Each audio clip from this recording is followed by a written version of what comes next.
मुसलमान सिर्फ इस्लाम की किताब कुरान को सही बता रहा है, बाकी अल्लाह को खुद मुसलमान ये कह रहा है कि अल्लाह आप झूठे हो।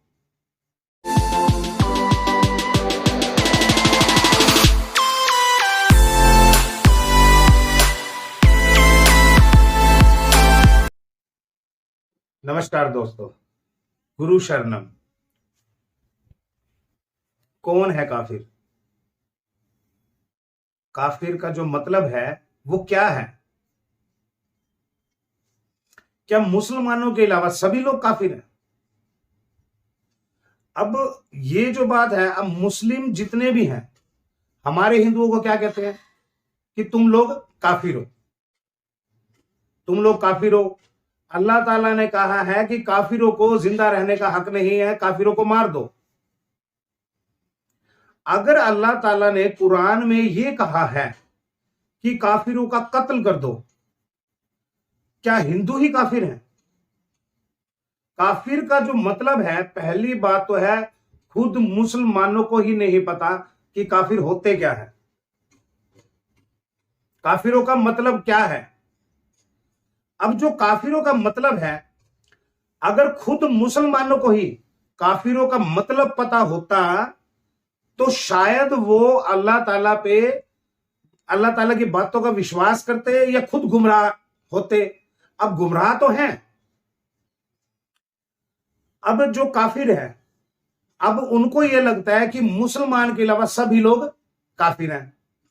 अगर मुसलमान के अलावा सभी लोग काफिर हैं और अल्लाह ताला ने कहा है कि मुसलमान ही बनकर रहो वरना काफिर हो, मतलब जो है, जो अल्लाह ताला ने इस्लाम कुरान उतारने से पहले जितने भी ग्रंथ उतारे हैं अल्लाह ने, चाहे वो बाइबल है, चाहे वो अब्राहम के हिसाब से है, चाहे वो मूसा के हिसाब से है, जितने भी किताबें उन्होंने आसमानों से उतारी हैं, तो यानी मुसलमान उनको झूठा बता रहा है।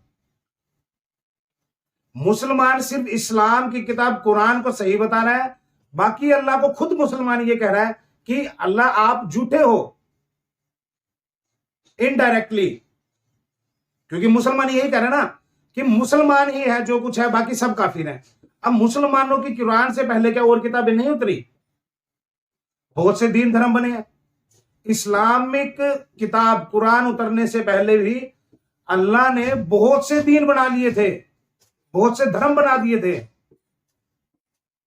बहुत कुछ बना दिया गया था। तो यानी जो मुसलमान है वो खुद इनडायरेक्टली अल्लाह को क्या कह रहा है? अल्लाह को नहीं मान रहा, ना ही वो कुरान को मान रहा है। अब बात आती है कि काफिर कौन है? जिसने उनके पैगंबर मोहम्मद का कलमा नहीं पढ़ा वो काफिर है। अगर मुसलमानों को, पहली बात तो मुसलमानों को पता होगा इस बात का, लेकिन वो क्या करते हैं, वो बताते नहीं। अगर वो बताएंगे तो खुद झूठे पड़ जाएंगे। अब अपने हिंदुओं को ही लगा लो आप।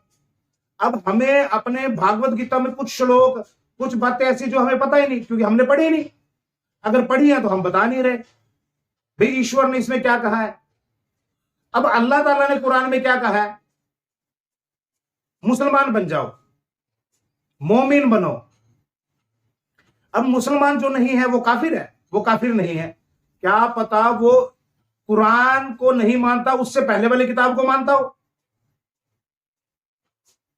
अब जब मुसलमान ही, अल्लाह ने कहा है कि मुसलमान ही रहेगा, मुसलमान कहते हैं ना कि अल्लाह ने कहा है मुसलमानों के अलावा सभी काफिर हैं, तो यानी कि लोग जो अब्राहम को मानते हैं, इब्राहिम को मानते हैं मुसलमानों में, तो फिर उनका मानना भी गलत है, क्योंकि इब्राहिम ने तो कलमा पढ़ा ही नहीं था। मुसलमान कब हुए लोग? मोहम्मद के जन्म होने के बाद तभी लोग मुसलमान हुए ना।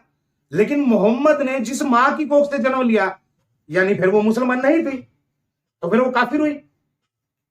जब मोहम्मद की मां, जो मोहम्मद की मां थी, अगर वो मुसलमान नहीं थी तो जो मुसलमान है वो फिर मोहम्मद की इज्जत क्यों करते हैं, मोहम्मद की मां की इज्जत क्यों करते हैं, अगर वो काफिर है? अगर काफिर का मतलब ये है जो मुसलमान नहीं है वो काफिर है, तो मोहम्मद की मां ने कलमा नहीं पढ़ा था, ये सबूत कुरान में लिखा है। मोहम्मद के चाचा अबू तालिब, उन्होंने भी कलमा नहीं पढ़ा था और मोहम्मद के साथ रहते थे। वो किसको मानते थे? वो इब्राहिम को मानते थे, इब्राहिम की किताब को मानते थे। अब मुसलमान ये बात बताएंगे नहीं। वो क्यों नहीं बताएंगे? उनको पता है कि अगर ये बात हम बताते हैं तो फिर हमारा जो ये झूठ का प्रोपेगेंडा जो चला हुआ है ये बंद हो जाएगा। ये गवर्नमेंट जो है इस किताब के हवाले से या तो कोई असली सूफी संत जो इस किताब के हर जो बात लिखी है उसमें वाकिफ हो, हर मीनिंग का मतलब पता हो। अब मुसलमानों ने कह दिया कि हिंदू काफिर है, भाई मोहम्मद को नहीं मानते, मुसलमान नहीं है, ये काफिर है। मोहम्मद की मां मुसलमान नहीं थी, मोहम्मद के बाप मुसलमान नहीं थे। मुसलमान कौन हुआ? मोहम्मद के जन्म होने के बाद ही लोग मुसलमान हुए ना। लेकिन मोहम्मद से पहले जो था वो मुस्लिम दौर था ही नहीं, कुरान उतरी नहीं थी। तो यानी जो मोहम्मद की मां थी वो मुसलमान नहीं थी, ये सबूत है, कुरान में लिखा है फिर, और ये दावा भी है। अच्छा, उसके बाद अगर मुसलमान ये कहता है कि जिसने नबी पाक का कलमा नहीं पढ़ा वो काफिर है। अब जुबान से तुम किसी की गर्दन पे तलवार रख के कलमा पढ़वा लो, अगर उसके दिल ने ना पढ़ा फिर क्या करोगे भाई? बात तो सारी दिल से है ना। अब अल्लाह ने क्या कहा है कि मेरे जितने भी अंबिया हैं, फरिश्ते हैं, सबको मानो। अब फरिश्ते जो है किसी ने देखे हैं? मुसलमानों ने देखे फरिश्ते कैसे दिखते हैं? मानते हैं ना। अंबिया उन्होंने देखे हैं कैसे होते हैं? मानते हैं। जिब्राइल को मानो, अल्लाह ने कहा है, जिब्राइल को भी मानना पड़ेगा। यानी कि अल्लाह का सबसे बेहतरीन फरिश्ता जिब्राइल को मानो। अब जिब्राइल क्या मुसलमानों ने देखा है? मानते हैं ना। फिर यानी कि मुसलमान ये कह रहे हैं कि हमने जिसको नहीं देखा हम उसको क्यों माने? अरे भाई, तुमने तो मोहम्मद को भी नहीं देखा। जो आज के दौर के मुसलमान है, मोहम्मद सरकार तो कब के जा चुके। उनकी रूह है वो आज भी जिंदा है, उनका नाम है आज भी जिंदा है, क्योंकि वो थे असली मुसलमान जिनको मुसलमान का मतलब पता था, क्योंकि रब उनकी मदद करता था। जब वो एक गार में, एक गुफा, एक चट्टानों का बना हुआ एक, आप उसको घर कह सकते हो, जहां अंधेरा था, वहां रहे थे, वहां जाते थे, कुरान उनके दिल पे उतरती थी, और वो जिस जैसे उतरती थी वो बताते थे, लोग लिखते थे, जो उनके सहयोगी थे वो लिखते थे, फिर कुरान पूरी तरह से कंप्लीट हुई। अब ये मुसलमान नहीं बताएंगे आप लोगों को, लेकिन मोहम्मद को पता था कुरान क्या है, कुरान की बातें क्या है, कुरान का मीनिंग क्या है। कुरान अमन, शांति, इस्लाम का मतलब क्या है? अमन और शांति का धर्म। अब ये जो मुसलमान है ये कत्ल कर रहे हैं, जो अल्लाह को नहीं मानेगा हम उसे कत्ल कर देंगे। अरे भाई, अल्लाह जो है वो तुम्हारे एक का ही थोड़ी है, बस फिर फर्क इतना है कि तुम्हारी जो नजर में है उसका नाम अल्लाह है, हमारी नजर में जो है अल्लाह का नाम ईश्वर। अब जो सिख है वो एक ओंकार कहते हैं ना। अब आप एक काम करो, आप कभी भी गूगल पे सर्च करके देखना, अल्लाह के नाम का जो लोगो है उसको आप बिल्कुल गौर से देखना। हमारा जो ओमकार है और उनका है, हमारे ओमकार को बस थोड़ा सा टेढ़ा करना है, अल्लाह है। एक ओमकार जो है आप उनको थोड़ा सा गौर करके रोटेट करके देख लेना, वो भी अल्लाह है। यानी फर्क कहां आया है? फिर रोटेट का फर्क आया है, यानी कि दिशा चेंज हुई है, दशा चेंज नहीं हुई, दशा में कोई बदलाव नहीं आया। अब मोहम्मद की जो मां थी, अगर मुसलमान कहते हैं कि सब लोग काफिर हैं, तो मोहम्मद की मां को सबसे पहले काफिर कहना पड़ेगा मुसलमानों को, फिर, क्योंकि कुरान उस बात का गवाह है कि मोहम्मद के जन्म होने के बाद ही मुस्लिम हुए थे लोग।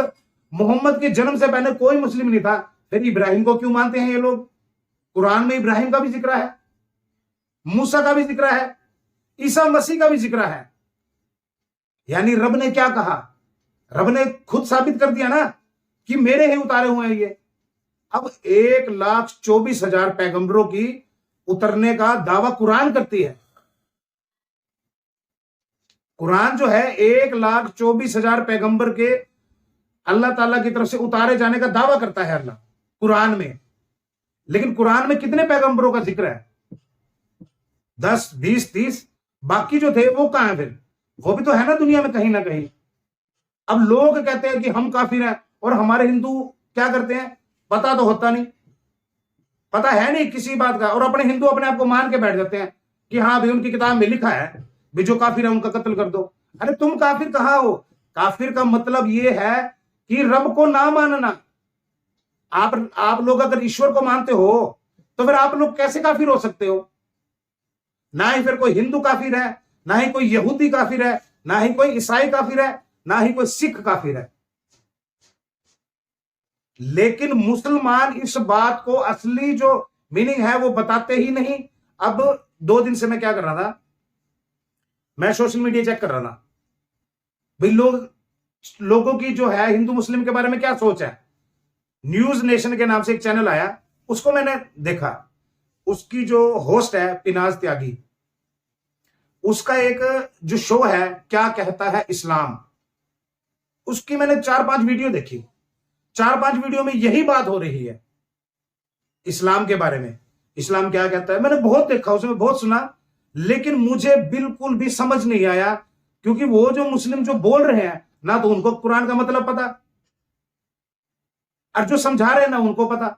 अब कोई उसमें एक्स मुस्लिम बैठा है, अब कोई जो है प्रेजेंट मुस्लिम है वो बैठा है, लेकिन वो बात क्या हो रही है काफिर की। कौन है काफिर? काफिर का मतलब ही नहीं पता मुसलमानों को होता क्या है। काफिर का मतलब क्या है भी जो रब को ना मानता हो। अगर आप अल्लाह की तरफ से कुरान के हवाले से नहीं मानते, उसके पहले वाली उतरी हुई किताबें, चाहे भागवत हो, चाहे रामायण हो, चाहे कुछ भी हो, किसी भी किताब के जरिए अगर आप ईश्वर को मानते हैं तो आप काफिर कैसे हो सकते हो ही नहीं सकते। लेकिन क्या है, बस प्रोपेगेंडा चला हुआ है, काफिरों को मार दो। अब ये जो मुस्लिम की बहुत जो सोच है, सभी मुसलमानों की नहीं, कुछ मुसलमान इतने अच्छे हैं, इतने अच्छे हैं कि वाकई ही उनको पता है कि रब चीज क्या है, इस्लाम का मतलब क्या है, मोहब्बत का पैगाम, मोहब्बत करना। कुछ मुसलमानों को पता है, लेकिन कुछ जो है अनाड़ी है, पढ़े लिखे अनपढ़, जिनको पता ही नहीं इस्लाम क्या है, काफिर क्या है। काफिर का मतलब यह है जो गैर मुस्लिम हो। अगर गैर मुस्लिम कौन होता है? मुसलमान का मतलब क्या होता है? मुसलमान का जो मतलब है वो है अखंडता, यानी कि अटल रहना अपने दीन धर्म पे, ये मुसलमान है। अगर हम जो है अगर अपने हिंदू धर्म पे अटल हैं तो हम मुसलमान हैं फिर रब की नजर में। ये माने ना माने, हमें इनका करना भी क्या है? हमें दुनिया वालों को क्या करना है? हमें तो बात जो है, हमें तो रब से मतलब है ना। रब हमें क्या कहेगा? तुम यहां पे कलमा पढ़ लो और दिल तुम्हारा ना पढ़े, दुनिया की नजर में कलमा पढ़ लिया, दुनिया की नजर में आप मुसलमान हो गए, दिल में है वही राम नाम बसा हुआ है, तो रब जो है वो तुमको राम नाम से ही पहचानेगा, ना कि तुम्हारे जुबानी कलमे की वजह से। दिल कुछ कहे, जुबान कुछ कहे, ये बात रब को गवारा नहीं करती। बिलाल हबशी ने भी यही किया था। बिलाल हबशी मोहम्मद को इतना चाहता था, इतना चाहता था, शायद ही कोई मुसलमान चाहता होगा। बिलाल हबशी गुलाम था एक, वो गुलाम था जो उसके मालिक थे उस पर अत्याचार करते थे, तू मोहम्मद को क्यों मानता है? और लोग उसे कहते थे भाई यार तू एक काम कर, तू मोहम्मद को मत मान, जब ये हो तेरे सामने तो इनकी वाहवाही कर। तो बिलाल हबशी क्या कहते हैं कि दिल में कुछ और हो, जबान पे कुछ और हो, ये मुझे गवारा नहीं। आज भी जो अजान चलती है बिलाल हबशी की बनाई हुई चलती है। मुसलमानों को इस बात का पता है लेकिन बताएंगे नहीं। अब लोग कहते हैं नमाजें पढ़ो, अल्लाह ने भी कहा है नमाजें पढ़ो, अल्लाह कहता है नमाजें पढ़ो, सब्र करो, नमाज पढ़ो। नमाज भारी है लेकिन उसके लिए जो दिल से पढ़े। अब दिल का काम क्या है? मोहब्बत करना। अब यानी कि अल्लाह ताला क्या कह रहे हैं कि नमाज पढ़ो मोहब्बत से, यानी कि दिल से। अब जो मोहब्बत से नमाज पढ़ेगा वो नफरत किसके साथ कर सकता है? फिर चाहे वो काफिर हो चाहे ना हो, उसको मतलब नहीं है, उसे मतलब नहीं है। अब मुसलमान हमें कभी नहीं बताएंगे काफिर का मतलब क्या है, तुम्हें ही ढूंढना पड़ेगा, नहीं तो काफिरों का धब्बा तुम्हारे माथे पे जड़ दिया जाएगा मुसलमानों की तरफ से। खुद मुसलमान है जो काफिर बने बैठे हैं। जिनको काफिर का मतलब नहीं पता तो वो मुसलमान कैसे? काफिर का मतलब पता होना चाहिए। लोग क्या करते हैं, आज जो मुस्लिम अपने आप को मुसलमान कहते हैं, हमारे नबी पाक का इन्होंने कलमा नहीं पढ़ा इसीलिए हम इनसे नफरत करते हैं, ये काफिर है। अरे तुम जुबानी पढ़ रहे हो, तुम्हारे दिल ने कलमा नहीं पढ़ा, तुम नमाज पढ़ते हो, ध्यान तो तुम्हारा कहीं और होता है, फिर क्या वो नमाज पूरी होगी? कभी नहीं होगी। मोहम्मद सरकार की कही हुई बातें हैं ये, मोहम्मद सरकार की कही हुई बातें हैं कि दिल पढ़े नमाजें, जुबानी पढ़ने से क्या होगा? अब जुबान ने कलमा पढ़ लिया, दिल ने नहीं पढ़ा, नबेड़ा तो होगा जो ऊपर दिल का होना है। नमाज जो है वो दिल से अगर तुमने पढ़ी तो उसी का जो नबेड़ा है उसी का तुम्हें सवाब मिलेगा, ना कि जुबान ने जो पढ़ी। अब मोहम्मद सरकार फरिश्ते जो थे, ये कितने, मोहम्मद सरकार जो थे मुसलमानों के पैगंबर, इतने ऊंचे रहे हैं, जब वो नमाज पढ़ते थे उन्हें पता ही नहीं लगता था कि मैं धरती पे हूं या वहां हूं। जो रब के पास नमाज पढ़ी जाती थी उनकी, अल्लाह के पास नमाज पढ़ी जाती थी उनकी, वो थे नमाजी। अली ये थे नमाजी जो नमाज पढ़ते हुए ऐसे लगा लो कि लोग हमला करते थे, खिलाफत थी। अब इब्राहिम को मानते थे, इब्राहिम को आज भी मानते हैं लोग, भाई इब्राहिम है, क्या उसने कलमा पढ़ा था? किसी भी मुसलमान से आप पूछ लो, कुरान पढ़ के बताए आपको इब्राहिम जो था क्या उसने कलमा पढ़ा था? फिर इब्राहिम भी काफिर, मूसा भी काफिर, ईसा मसीह भी काफिर, सभी लोग काफिर। बस मुसलमान है ये काफिर नहीं है, ये मुसलमान ही रह गए। ऐसा तो हो ही नहीं सकता। ये तो रब को इनडायरेक्टली, रब को ये कह देना कि रब ने बेवकूफी कर दी पहले वाली किताबें बना के, भाई जो कुरान है वही है, बाकी जो रब ने पहले बनाई है तो रब गलत हो गया। मुसलमान साबित कर रहे हैं इनडायरेक्टली इस चीज को, क्योंकि कुरान में जो है मोहम्मद के बाद ही कुरान आई है। वो भी मोहम्मद कितने साल के हो चुके थे जब कुरान उतरी है? 40 साल के। अब मुसलमान हमको काफिर क्यों कहते हैं? कि बुतों को पूजते हैं ये लोग, यानी कि मूर्ति पूजा। अब बुतों को पूजने का जो मकसद था, जो महत्व था, अब ये जो बात है बुत परस्ती करना, ये कुरान में अगर आ गई, मुसलमानों ने इसको पढ़ा, बुत परस्ती करना गलत है। यानी कि 1400 साल पहले जो कुरान उतरी है, जो कुरान उतरी है उस वक्त यानी बुत परस्ती होती थी। अगर कुरान में ये बुत परस्ती की बात आई है तो बुत परस्ती फिर कहां होती थी? यानी कि अगर मोहम्मद का जन्म अरब देश में हुआ है और रब ने बुत परस्ती के लिए मना किया है, तो यानी कि अरब देश में मोहम्मद के पहले ही, मोहम्मद के जन्म से पहले बुत परस्ती होती थी। ये खुद साबित कर रही है फिर कुरान, मुसलमान खुद साबित कर रहे हैं ना इस बात को कि बुत परस्ती करना जो है वो शिर्क है, यानी कि गलत है। रब के मामले में आप किसी को शिर्क नहीं कर सकते, यानी कि रब के साथ किसी को मिला नहीं सकते। अगर ये कुरान में आई है तो यानी कि अरब देश के अंदर पहले से ही बुत परस्ती थी। अब बुत परस्ती थी, मोहम्मद के जन्म के बाद बुत परस्ती वहां से हट गई, यानी मोहम्मद के जन्म से पहले इब्राहिम भी थे वहां पे, मूसा भी थे, यानी फिर बुत परस्ती कौन करता था वहां? या इब्राहिम करते होंगे फिर? अगर इब्राहिम करते थे तो ऐसे लगा लो कि कुछ बात बुत परस्ती में थी, तभी करते थे ना। लेकिन वो बुत परस्ती जो थी, इसका चलन भी चला वहां से, अरब देश से ही चला। कि जब मोहम्मद सरकार आए वहां पे 360 बुतों को तोड़ दिया गया, यानी कि 360 को पूजा जाता था ना, यानी कुछ तो राज था ना बुत परस्ती में। अगर पूजा जाता था और अल्लाह उनको फिर भी खाने के लिए दे रहा था, कुछ तो राज था। अब 360 जो बुतें वहां पे पूजी जाती थी वो थी कौन सी? वहां पे ये नहीं थी देवी देवता वाली हमारी जो मूर्ति, जिसके बारे में कहा था मूर्ति पूजा गलत है या बुत परस्ती गलत है, ये बिल्कुल सरासर मुस्लिम जो है हम पे ये बातों को थोपता है कि तुम लोग बुत परस्ती करते हो।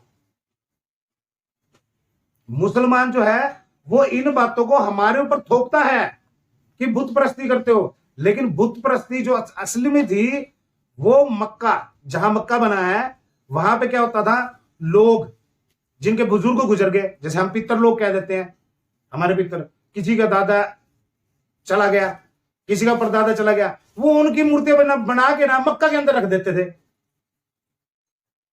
ये हमारे बुजुर्ग हैं, ये हमें वो देंगे, ये हमें वो देंगे। वो तो गलत था भाई। रब के साथ तुम अपने दादा परदादा को कैसे मिला सकते हो? यही चीजें थी वहां पे, यही चीजें जो थी वहीं पे थी। तो रब ने इसकी खिलाफत की। भाई यार, मेरे साथ तुम अपने दादा परदादा की मूर्ति को कैसे रख सकते हो?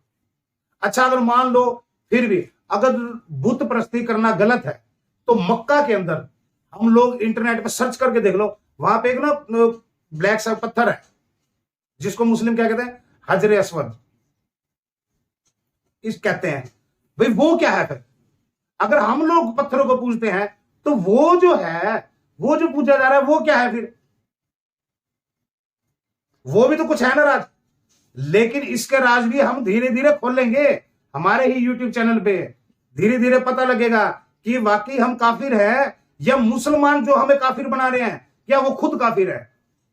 जबान से ला इलाहा इल्लल्लाह मोहम्मद रसूल पढ़ना जो है ये सही नहीं है, दिल से कलमा पढ़ना जरूरी है, तब आप मुसलमान बनोगे।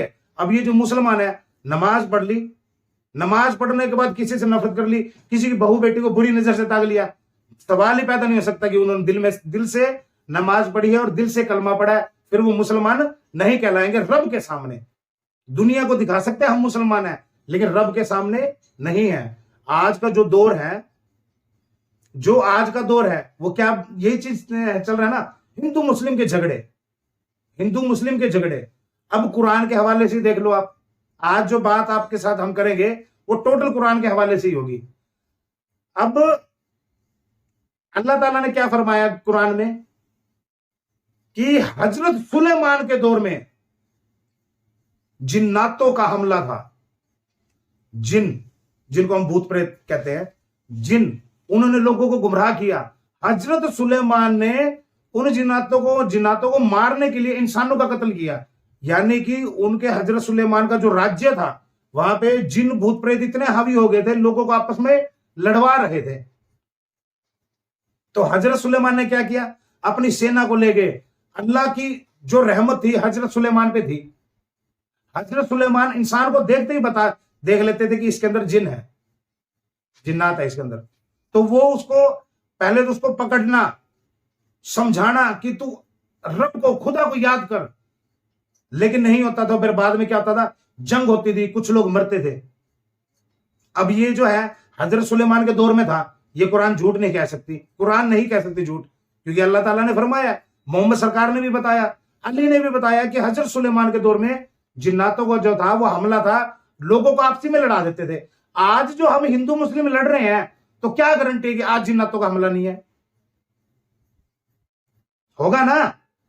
नेगेटिविटी जो है वो किसी ना किसी पे तो हावी होगी ना, जो हमें आपसी में लड़वा रही है। अगर हम रब को मानते हैं वो सच्चे दिल से, दिल में मोहब्बत हो, तो क्या हिम्मत है कि कोई जिन्नात हम पे असर कर जाए और हम आपस में लड़े? हम नहीं लड़ सकते। फिर क्यों नहीं लड़ सकते? क्योंकि हमें रब की मोहब्बत का पता होगा कि रब इंसान से मोहब्बत करने के लिए सिखाया।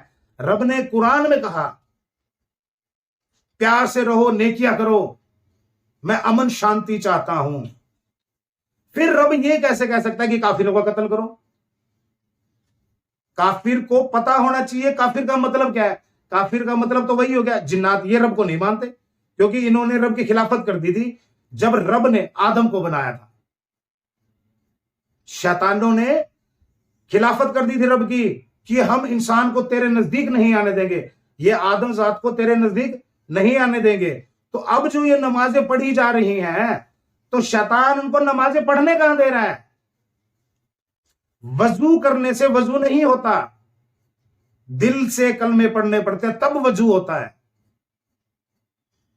कुरान, ये जो मुसलमान है, ये कुरान पढ़ के जो काफिरों का दावा बहुत हिम्मत से छाती ठोक के हमारे ऊपर दाग लगाते हैं काफिरों का, ये खुद मोहम्मद सरकार को शर्मिंदा कर रहे हैं। मोहम्मद सरकार ने क्या कहा था?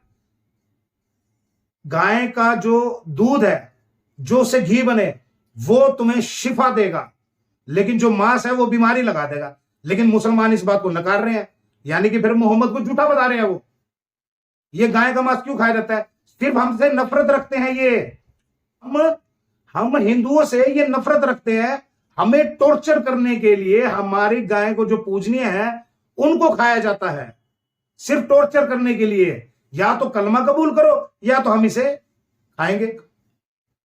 अच्छा, दूसरा, और कुरान में एक चीज और भी लिखी हुई है, बहुत सी कुरान में एक चीज और भी लिखी हुई है। बहुत सी बातें हैं जो कुरान में लिखी हुई है और हम सबको पता होना चाहिए।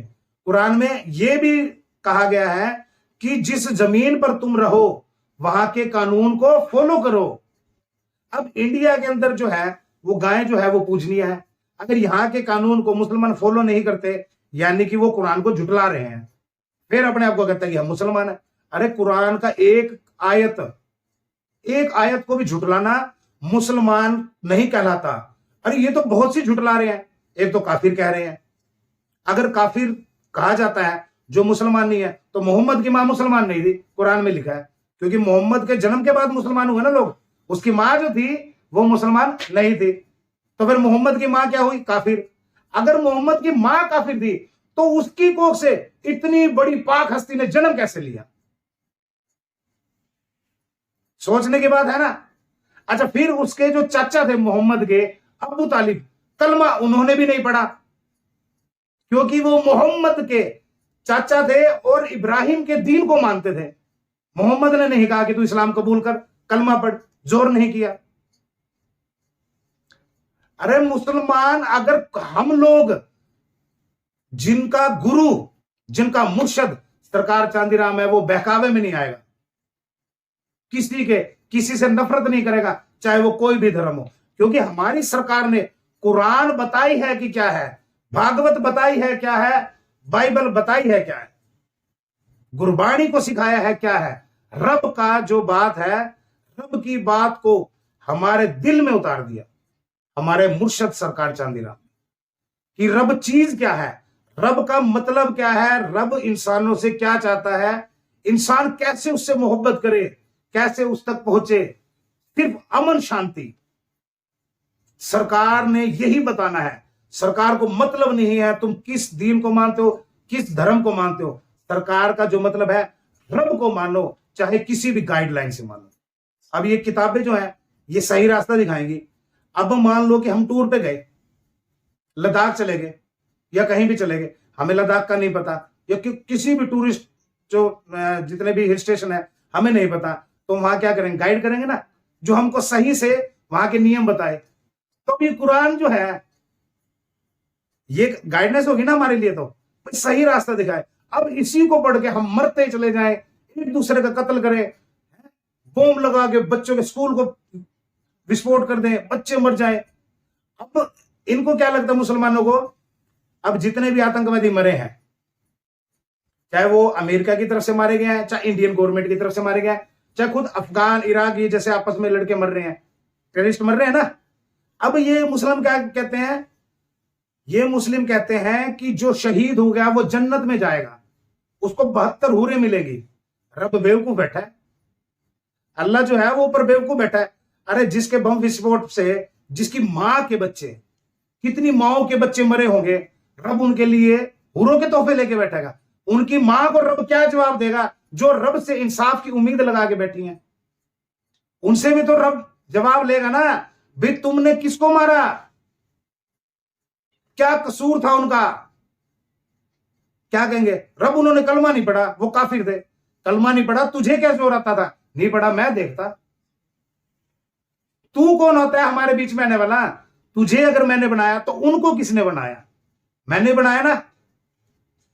जब धरती से लेके आसमान तक हर चीज का मालिक अल्लाह है, ईश्वर है, गॉड है, भगवान है, खुदा है, परमेश्वर है, परमात्मा है, जब हर चीज का मालिक वो है, तो फिर कौन कह सकता है कि अल्लाह को मानने व कुरान को ना मानने वाले काफिर होंगे? अरे किसी किताब को तो मानते हैं ना वो। रब को ना मानना काफिर ही है, जो रब को नहीं मानता।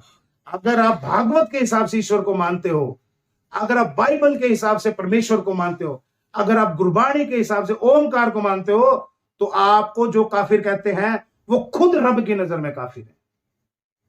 काफिर का मतलब होना चाहिए क्या है। जब मतलब ही नहीं पता तो फिर ऐसे लगा लो कि आप जो लोग हो, आप भी किसी ना किसी गुमराही पे आके लड़ पड़ोगे किसी से, और रब आप लोगों से नाराज होगा। काफिर ये है। बहुत से राज लिखे हैं कुरान में, और मैं सरकार से दुआ करता हूं इस बात की कि हमें इतनी अक्ल दे कि हम कुरान की हर एक बातों को समझें और हमारे चैनल पे लेके आए, ताकि जो लोग हमें गुमराह कर रहे हैं, काफिर हो, तुम हर हर महादेव के नारे लगाओ, हम हिंदू को इकट्ठा होने जाना चाहिए, अरे हम लड़े, किसके लिए लड़े? रब को क्या मुंह दिखाएंगे? धर्म की रक्षा कही है उन्होंने, रखो। खुद के अंदर शैतान बैठे हैं, हमारे खुद के अंदर शैतान बैठे हैं, हमें गुमराह कर रहे हैं, हम अपने आप की तो रक्षा कर नहीं पा रहे, धर्म की रक्षा करने के लिए निकल पड़े, चाहे वो मुस्लिम हो, चाहे हिंदू हो, चाहे वो किसी भी धर्म का हो। रब ने कहा है ना, तुम्हारे अंदर ही है जो कुछ है, यानी कि जो शैतान है, गुमराही के रास्ते हैं, वो हमारे अंदर ही है। फिर जब वो सारा कुछ ही हमारे अंदर है, तो फिर बाहर हम किसकी रक्षा कर पाएंगे? खुद की रक्षा नहीं हो रही, चलो अपने धर्म को बचाने, पहले अपने आप को संवारो, धर्म अपने आप बच जाए। जब किसी से नफरत नहीं होगी, सबसे मोहब्बत होगी, किसी से लड़ना झगड़ना नहीं होगा, तो रब कहेगा नहीं कि यार ये बच्चे अब सुधरे हैं। कहेगा ना रब? बिल्कुल कहेगा इस बात को। अब अगर एक फैमिली है, पेरेंट्स है, उनके 3-4 बच्चे हैं, वो आपस में लड़ रहे हैं, तो वो क्या कहेंगे? यार इनका तो रोज का ही काम है। अगर वो किसी दिन उनको अक्ल आए, वो मोहब्बत से रहना सीख जाए, तो पेरेंट्स को क्या लगे? यार अब नहीं लड़े, अब सुख शांति है, होगा ना? मां बाप को टेंशन जो होगी वो खत्म हो जाएगी, क्योंकि बच्चे प्यार से रहने लग गए। तो रब के लिए हम सभी इसी प्रकार हैं, हम बच्चे हैं उसके। जब तक हम लड़ते रहेंगे, वो खुद परेशान होगा कि यार क्या हो गया, ये लड़ रहे हैं, हालांकि इतनी किताबें भेजी फिर भी लड़ रहे हैं। मोहम्मद ने क्या कहा था कि मैं किसी के दीन को जुठलाने नहीं आया हूं, जो इसमें बदलाव हुए हैं उसको बताने आया हूं कि बदलाव हुए क्या है। बहुत सा ऐसा कुरान में बहुत से राज हैं जो हम हिंदुओं को, ये सभी को, मैं तो कहता हूं सभी को पढ़ने चाहिए, ताकि हर मुस्लिम जो आपको काफिर कहे, आप उनकी कुरान में से 2 बातें अगर आप उनको पढ़ के बता दो, तो शायद वो आपको काफिर नहीं कहेंगे। क्या पता शायद वो खुद गुमराही के रास्ते पे हो और वो एक अच्छा रास्ता अपना लें। पढ़ने चाहिए। अब हम लोग क्या करते हैं? हम क्यों पढ़े भाई, हमारी तो किताब ही नहीं है। अरे किताब पे कौन सा मोहम्मद के साइन है? विश्वास से चल रही है ना। अब एक मेरा दोस्त है सहारनपुर का, उससे मैंने पूछा कुरान के बारे में, कहता अल्लाह ने कहा था कि सभी किताबों में बदलाव हो जाएंगे, इस्लाम की जो कुरान किताब इसमें बदलाव नहीं होंगे।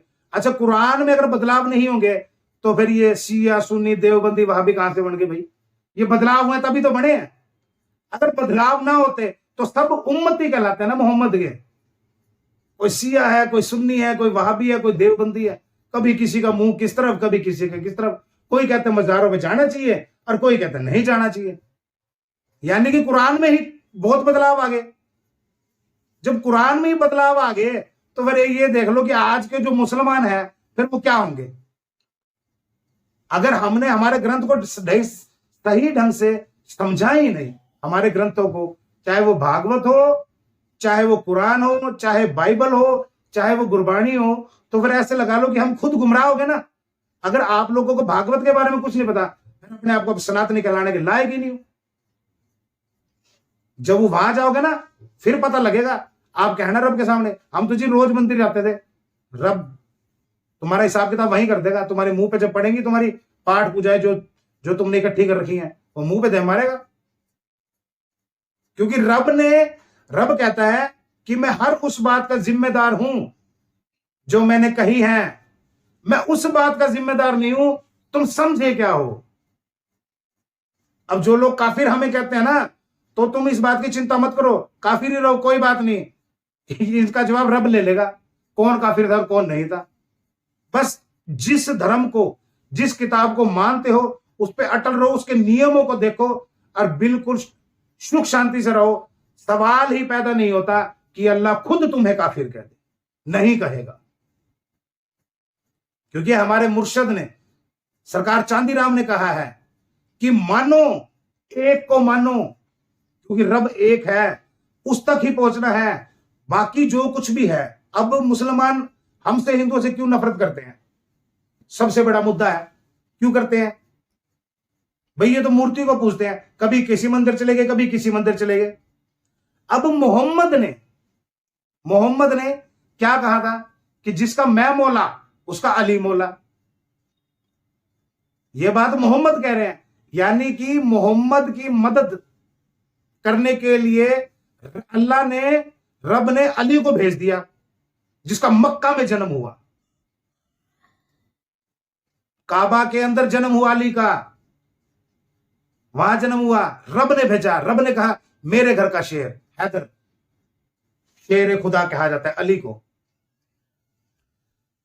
अब जब मोहम्मद ही सब कुछ था, फिर रब ने अली को क्यों भेजा? क्यों भेजा? ये सोचे मुसलमान। अच्छा, फिर मोहम्मद को ही मानना था, फिर मोहम्मद ने अली का हाथ पकड़ के क्यों कहा जिसका मैं मौला उसका अली मौला? यानी कि मोहम्मद ने अली को कहा, लोग अली के पास गए, मोहम्मद के पास, मोहम्मद का जब इंतकाल हो गया तो अली के पास पहुंचे ना। अच्छा, अली के जो बच्चे थे, अब मोहम्मद जो थे वो अली के ऐसे लगा लो कि भाई थे, यानी कि चाचा के भाई थे, ऐसा था कुछ उनका सिस्टम, भाई थे। लेकिन मोहम्मद की बेटी का जो शादी थी वो अली के साथ हुई, यानी कि जो अली थे वो मोहम्मद के दामाद भी थे और भाई भी थे। ये जो बात है, अब ये जो बात है, इसमें हिंदू पता क्या करेंगे? नमक मिसाला ठूस के, अरे मोहम्मद को ही नहीं पता था, उसने अपने भाई से अपनी बेटी की शादी कर दी। अरे दौर देखो, उस वक्त रब ने कहा है जो मेरे नजदीक आना चाहेगा उसकी परीक्षाएं होंगी, इम्तिहान होंगे, वो उसको हर मुश्किलों का उसको सामना करना पड़ेगा। रब ने कही है यह बात। अब जब मोहम्मद नबूवत का दावा करते थे कि मैं अल्लाह का पैगंबर हूं, नबी हूं, तो लोग क्या करते थे? उनका मजाक भी उड़ाते थे, उनकी खिलाफत भी करते थे। उस वक्त लोगों ने क्या कहा था कि मोहम्मद की बेटी से कोई शादी मत करना। अब बेटी जो है, अगर शादी कोई नहीं करेगा तो नबूवत कैसे चलती? ये जो कुरान थी ये आगे कैसे बढ़ती? अब जब रब की बात को ऊंचा रखना था तो फिर रिश्ते नाते नहीं देखे जाते। अगर रब की बात को ऊंचा रखना हो तो फिर रिश्ते नाते देखे जाएंगे, क्योंकि जो आया ही जिस काम के लिए है वो अपने मिशन को पूरा करेगा, फिर उसमें चाहे कुछ भी हो जाए। फिर वो मोहम्मद की बेटी मोहम्मद के भाई के साथ शादी की गई, उनसे जो औलादे हुई हसन और हुसैन, जिनको इमाम हसन हुसैन कहा जाता है, ये औलादे हुई। अब कुरान क्या इनको झुठला देगा? क्या मुसलमान इनको झुठला देंगे? जब ये नहीं झुठला सकते तो हम श्री राम भक्त हनुमान को कैसे झुठला दे भाई? अब मुसलमान जो कहते हैं फिर कहने दो, हमें क्या फर्क पड़ता है? हम शिव को कैसे झुठला दे, हनुमान को कैसे झुठला दे, वो जगत जननी मां भगवती दुर्गा को कैसे झुठला दे? अब ये जो, अगर ये मुसलमान हसन हुसैन को मान सकते हैं तो हम हनुमान को क्यों नहीं मान सकते भाई? मान सकते हैं ना। तो फिर राज जो है पता हो तब तो बात बने, अगर नहीं पता तो फिर बात बने ही कहां? तो इसलिए क्या है, मुर्शद जरूरी है हर राज पे पर्दा उठाने के लिए। ये काफिर क्या है, काफिर का हमने अब जो ये बताया ना, इसमें बहुत से राज हैं और ये कुरान के हवाले से ही है, कोई झुठला नहीं सकता। अगर कोई इनको झुठलाएगा तो वो पूरी कुरान को झुठलाएगा, पूरी हदीसों को झुठलाएगा, अगर इनको कोई झुठलाता है तो। अब जो इनको झुठला देगा तो वो बताओ वो खुद कैसा मुसलमान होगा? जो मोहम्मद की बातों को, अली की बातों को, हसन हुसैन की बातों को, बीबी फातिमा की बातों को अगर कोई झुटला देगा तो वो कैसे मुसलमान होगा? हो ही नहीं सकता। तो फिर बताओ काफिर कौन हुआ, हम या ये खुद जो हमें काफिर कहते हैं? इब्राहिम का जिक्र है, इब्राहिम ने कलमा नहीं पढ़ा, मोहम्मद की मां ने कलमा नहीं पढ़ा, क्योंकि कलमे का जब दौर था तब तो ऐसे लगा लो जो कलमे का दौर कब से चला, जब कुरान उतरी। मोहम्मद के जन्म होने पे 40 साल का जब मोहम्मद हो गए थे तब कुरान उतरी, तब कुरान उतरी।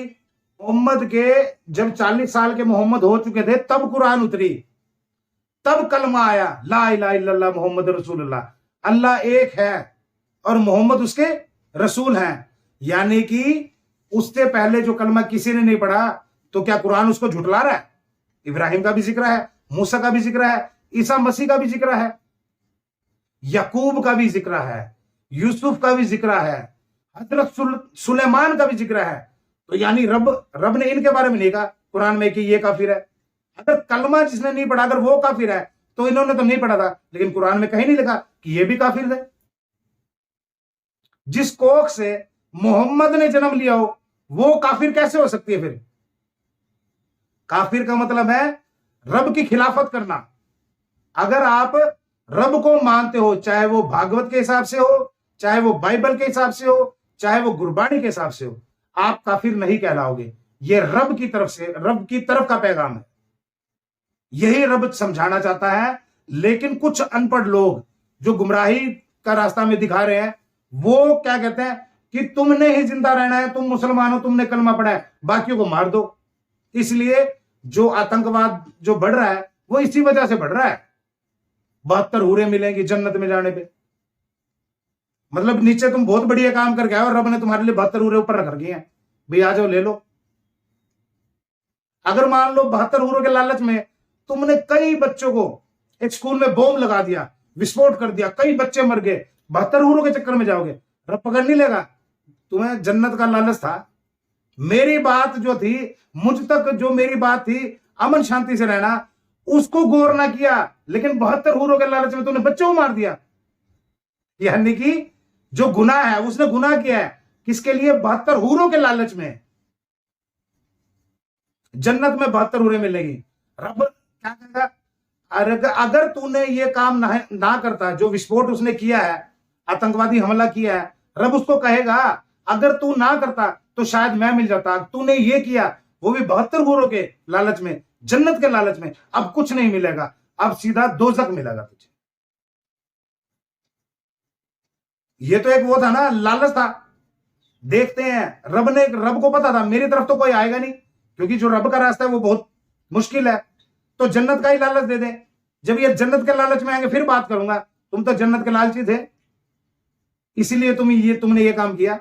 नमाजें पढ़ी तो जन्नत के लालच में, ज़कात निकाली तो जन्नत के लालच में, हज किया तो जन्नत के लालच में। अगर मेरे लिए कुछ करते तो घर पे बैठे मिल जाता ना, मैं इतनी दूर का सफर तय नहीं करना पड़ता। ये जो बातें थी ये हमारे ऊपर से काफिरों के धब्बे को हटाती है। बस कुरान को समझो, हर ग्रंथ को समझ लो। अगर हर ग्रंथ नहीं पढ़ा जाता तो अपने मुर्शद को पढ़ लो। अगर मुर्शद को पढ़ लिया, हर ग्रंथ पढ़ा गया, हर बात तुम्हारे दिल में, जब दिल में उतरेगी तो मोहब्बत बढ़ेगी, मोहब्बत बढ़ेगी तो हिंदू मुस्लिम का कोई झगड़ा नहीं हो, अमन शांति हो। गुरु शब्द।